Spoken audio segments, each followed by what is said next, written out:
Hey, and welcome to the Leniverse. I am Leni, and it is time for another update on my Women's Prize reading. So this is book number 4 that I've read from the long list. It's a Brotherless Night by V.V. Ganeshananthan. And while I still have many books to go, I would not be surprised if this one ends up in my top 6. You have probably heard the saying, one person's terrorist is another person's freedom fighter. This book shows how true this is, but also how fine a line there is between terrorist and freedom fighter, and how you can go from being one to being both.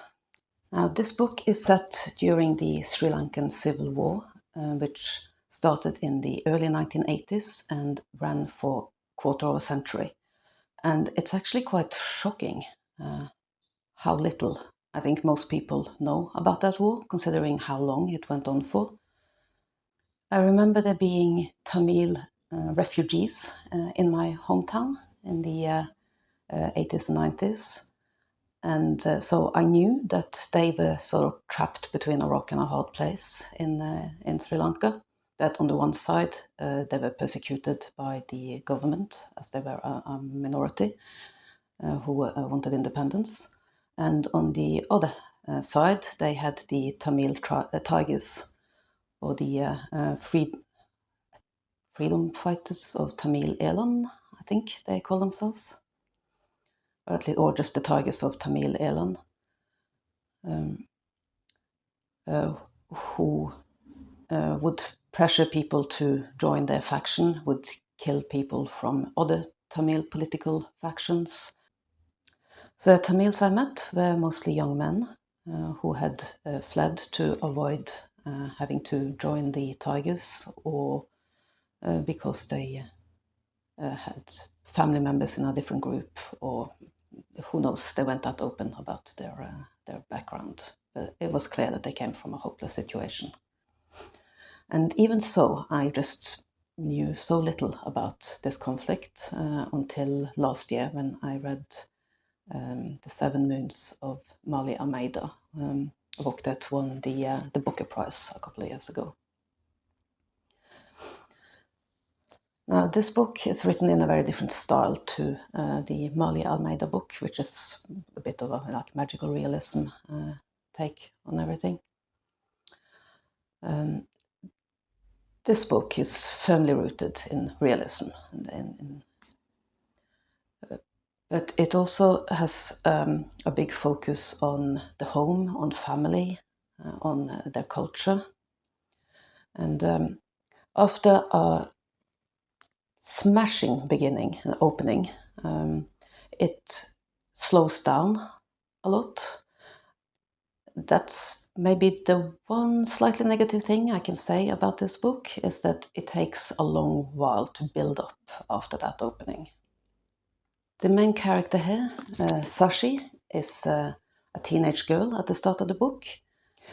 She dreams of becoming a medical doctor like her grandfather, and she keeps remembering him saying to her that the first rule is do no harm. She also has 4 brothers. The eldest is already studying medicine at the beginning of the book, and at least one of the others dreams of becoming an engineer and is waiting for a place in university. And the book has a very slow build-up here, and for a while I was thinking, why are we going into so much detail about her schoolwork and her studying? And it takes a while to get anywhere. But then I realized that there is a point to it. I think maybe that slow build-up is necessary, because it shows you so clearly what happens to a population group when you remove their future, or when you put them in an impossible situation. So much of what is happening in this book is like a blueprint for armed conflict. When you remove people's opportunities, when you constantly harass them, when you deny them civil rights, when you make it almost impossible for them to visualize the future that they were trying for, you will end up with, especially young people, being easily recruited to groups that try for armed conflict, especially when you see that peaceful protests don't work.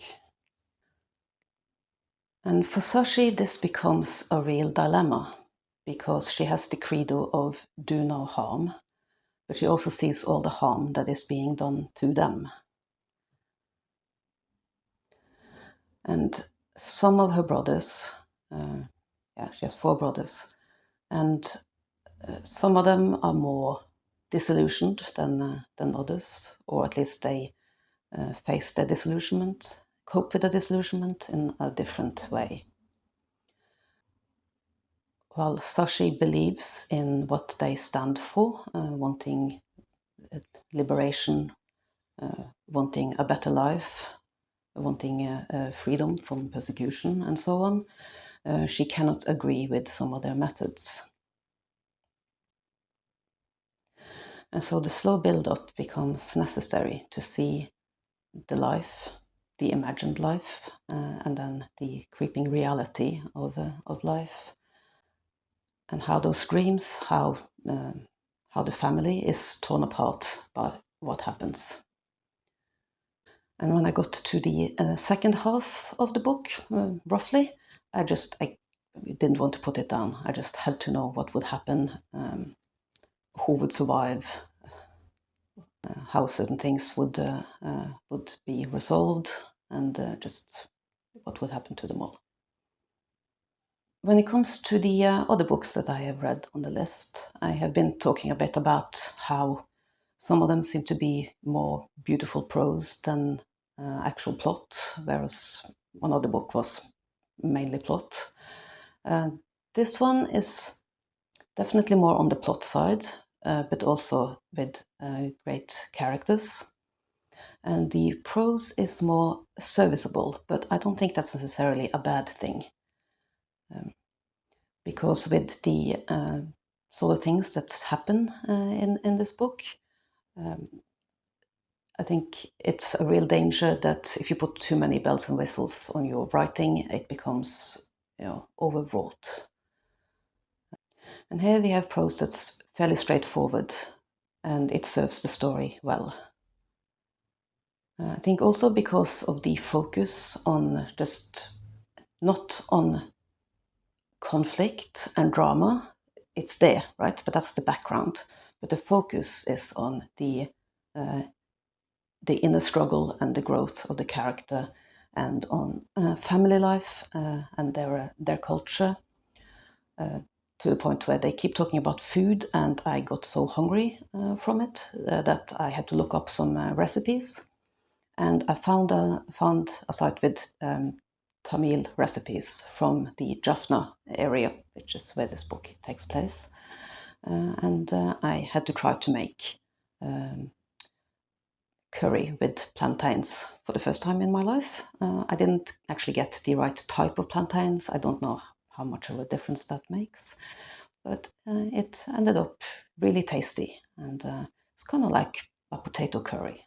That's my frame of reference for things. It's always potato, and it was very much like a potato curry in texture. So it's Tamil culture, including food and clothes and religious ceremonies and beliefs and all of that, but mostly about what happens to a family caught up in violence and an impossible situation. And there was, like I said, it's like a recipe of what happens, right? And there was just so much in here that also reminded me of other conflicts. For instance, there's Sashi talks about how the hospital is supposed to be like no fighting zone, a place that the government cannot shell. But the Tamil tigers are firing from nearby, and so the government attacks the hospital because they don't care. Nobody cares about the civilians. And I just keep thinking, this is happening again right now in another place in the world. And I'm sure it has happened in many places in the world. And it's really quite depressing because it's like we, humanity, just don't learn. We keep doing this. And also the case that you have different groups here, all fighting for the same thing, you would think, for freedom, for the people, for independence. And yet they keep just killing each other as well because they agree on points of politics or ideology. So this is a pretty heavy topic, but because it's focused on one family, one young girl, and her choices, her life, what she sees of and experiences of the conflict, it doesn't become too much. There are moments of quiet and just human connection, and just it's not just death, devastation, torture, all the way. But still, in the end, it made my heart hurt. So this is the first book, I think, from the list that I would just sort of universally recommend, because I think everybody should learn about this conflict. Take notes. I don't know what we can do to prevent this kind of thing from happening. So yes, that's Brotherless Night. And now I am, I guess, a little bit behind on my reading, because I should have finished this already, but I am reading Nightbloom by Peace Adzo Mehdi. And this is a very different kind of book. To begin with, coming just after Brotherless Night, I felt like this was a little bit lightweight, but that's all right, because you don't really want a 16 book long list to have just, war and death and or postpartum depression that I believe 2 of the books on the list has.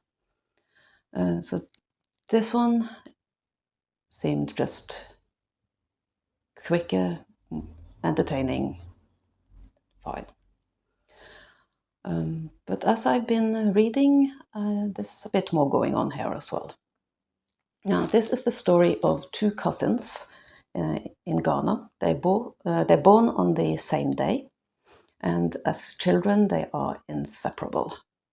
As they grow older, teenagers, they start to drift apart. And it's also quite clear that they are, even though they were best friends, they're very different personalities.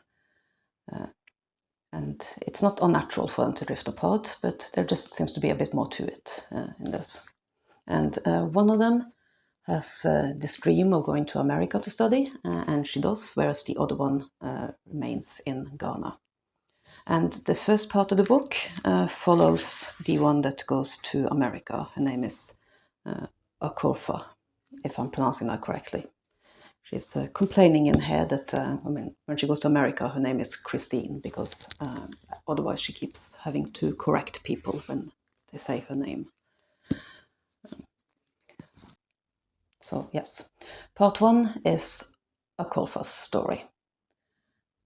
And it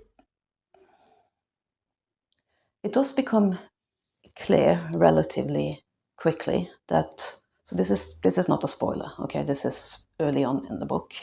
It becomes clear that her version of events, I would hesitate to call her an unreliable narrator. She's a child to begin with, and her opinions of the world and events, and especially her place in the world, is very much her mother's idea of things. And so, as I am reading, I had a lot of sympathy for her. She's hardworking, she has a lot of ambitions. Well, she has her mother's ambition for her. And she's staying at home studying while her cousin goes to parties. And she's, really striving for her goal of going to America to study medicine. But as I am reading about things that happen in here, I also very quickly started thinking, I bet your cousin would describe these events somewhat differently. Kind of looking forward to getting her take on this. And so by the time she gets to America, you have this little thought in your head that maybe not everything she describes is exactly the way she describes them. It's her impressions of things, right? And this poses a problem for the reader, which makes the book a lot more interesting than it would otherwise have been. Because if it was clear that she is an unreliable narrator, then you would take everything that she says with a pinch of salt and try to see, okay, so what really happened here? And if she is a reliable narrator, then you just go with her version of events, and I don't know, that would be a little bit boring, I guess. But so here you have it then. There are events that happen that I'm not going to spoil at all. I'm just saying that there are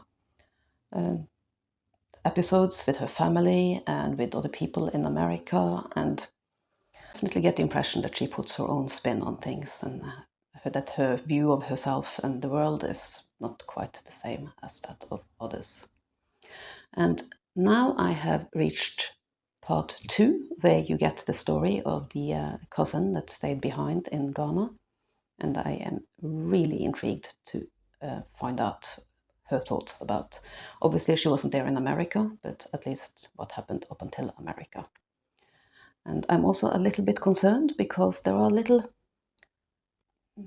hints here and there and directions that the American cousin's story takes that makes me a bit worried that I might know some of the things that have happened to the other cousin.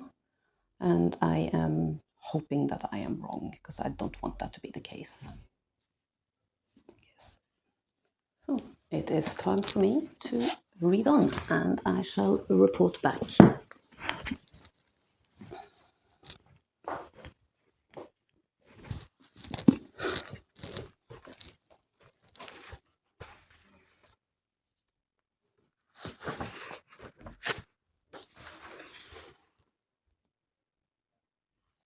All right, I'm back, and I have finished Nightbloom.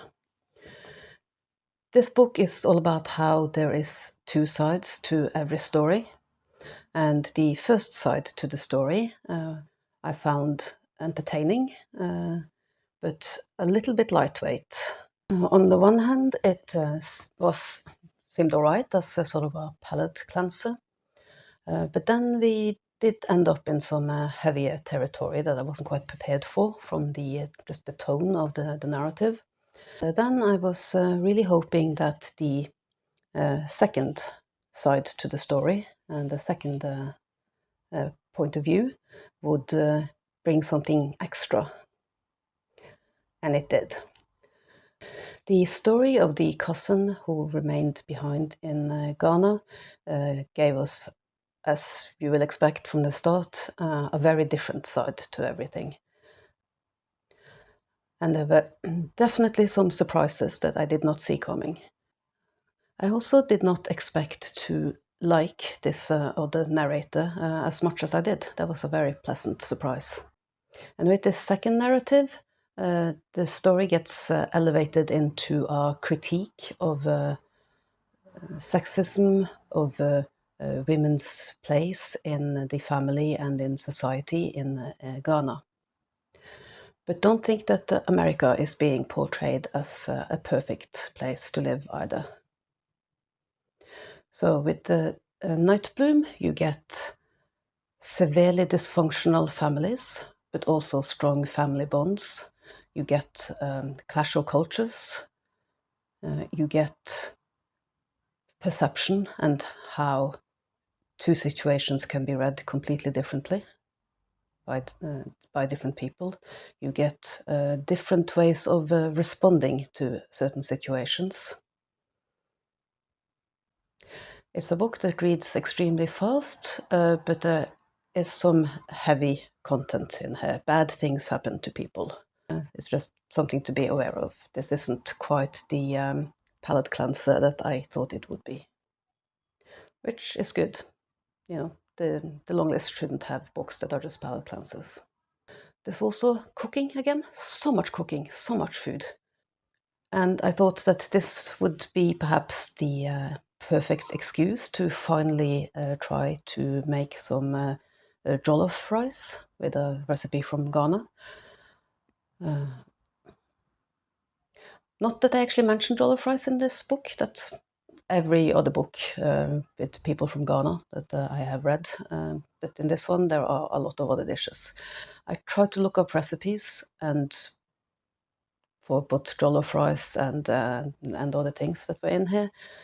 And in the end, I just found it so intimidating that I gave up. So this will sadly not be Leni cooks her way through the long list. I'll stick to just reading the books. One last thing that I have to say here is that I have no idea why this book is called Nightbloom. It's one of the things that I enjoy when there's a title that where it isn't immediately clear why the book is called that, is to come across the title in the book, where it can be anything from a real surprise to more of a aha, there you are. But in this case, I didn't find the title, and now I'm wondering, did I miss something? Because I really read through this quickly. Not because I skimmed it, but just because I wanted to know how everything would turn out and what would happen next, and it flowed very easily. So did I miss something about flowers or some symbolic meaning of blooming? I don't know. If anybody's read this book and understand the title, please let me know. Okay, I do find it a bit difficult to rank the books that I have read so far. But I will say that so far, Brotherless Night is still my favorite. This one might be in second place, although that could be recency bias. Anyway, next up, 8 Lives of a Century-Old Trickster. My next video in a couple of days will be about something else entirely, but look out for more Women's Prize updates towards the end of the Easter break, I guess. Until then, thank you for watching and happy reading.